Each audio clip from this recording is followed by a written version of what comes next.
In America, there's nothing that gets people more fired up than gun control. Guns and gun culture are deeply entrenched in American society. Many people consider gun rights to be the most important issue when they go to vote. This issue has continued to become more contentious in the past few years as the number of mass shootings in the US has continued to increase. In this speech, I am going to explain why America needs more gun control. This speech is divided into three parts: the problem of gun violence in America, what caused this, and how an increase of gun control could help solve this problem. What is the problem with guns in the US? To answer this question, I am going to look at gun violence in America compared to other developed countries. This graph from NPR News shows the number of firearm-related deaths per 100,000 people in the US and comparable developed countries. As you can see, in America there is approximately 4.5 deaths per 100,000 people, while in other countries the graph is under 0.1. The US also stands alone with an astonishing high number of school shootings. This graph from the school shooting database shows the number of school shootings over the past century. As you can see, there is a sharp upturn in the number of shootings over the past 50 years, with nearly 500 shootings alone in the past 10. It has gotten to the point where a shooting only makes the national news if the fatalities are high enough. Based on these figures, we can see that America clearly has a problem with gun violence. Yet the government continually fails to take action to prevent it. If we look at the example of New Zealand, in March of 2019, there was a terrorist attack on a mosque in the country that killed over 51 people. However, 6 days after the event, the Prime Minister implemented a nationwide ban on assault weapons, and the country has seen little gun violence since. Now, this law was made possible by the fact that New Zealand has a more authoritarian regime and gives the Prime Minister power to implement a law like this. In the US, implementing this kind of law would require a majority vote on the Senate and House of Representatives. This has proved to be very difficult, due in part to the gun culture in America and also political lobbying from groups such as the NRA or National Rifle Association. The NRA is a powerful gun rights advocacy group that fights against increased gun control in the US. According to BBC News, the NRA spent approximately $50 million in the 2016 election, the majority of which went to support Republican candidate Donald Trump. Beyond political lobbying groups, the Second Amendment of the US Constitution also gives citizens the right to bear arms. This is an important amendment, however, it is misunderstood by much of the American public. According to the Encyclopedia Britannica, the Second Amendment states, "A well-regulated militia, being necessary for the security of a free state, the right to the people to keep and bear arms shall not be infringed." This means that the right to bear arms is conditional on the presence of a well-regulated militia that is necessary for the security of the country. Now, what a well-regulated militia means and when it is needed for the security of our nation is not specified in the Constitution, and so is up for debate. However, the Second Amendment is not the blanket right allowing people to carry any weapon at any time that many believe it to be.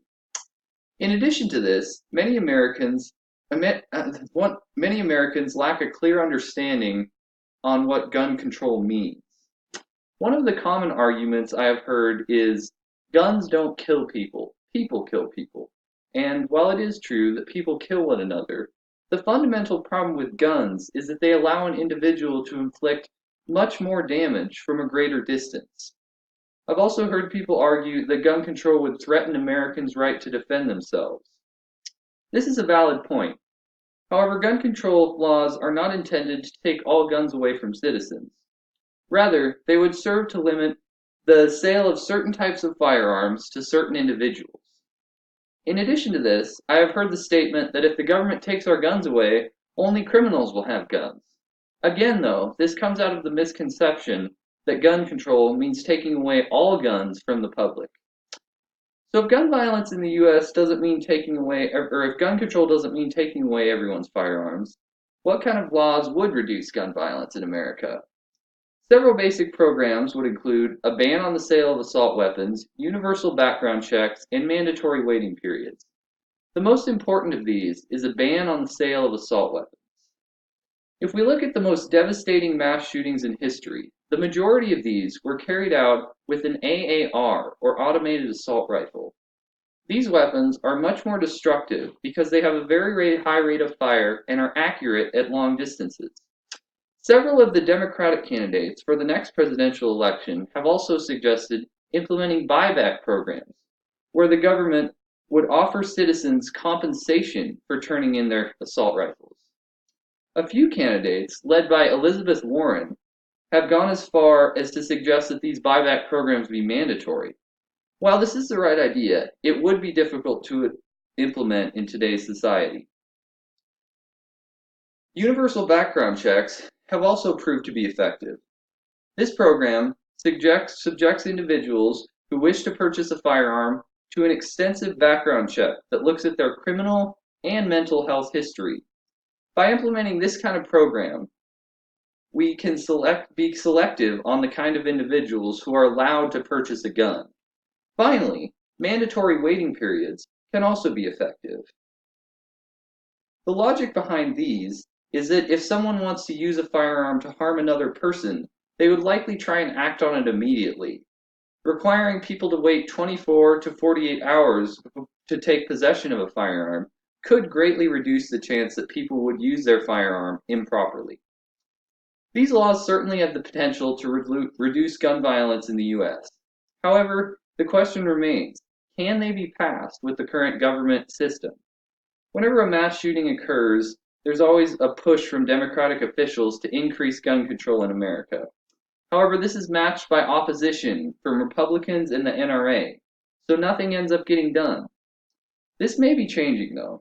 If we look at the study conducted by Pew Research, we can see that the majority of Americans now prefer stricter gun control.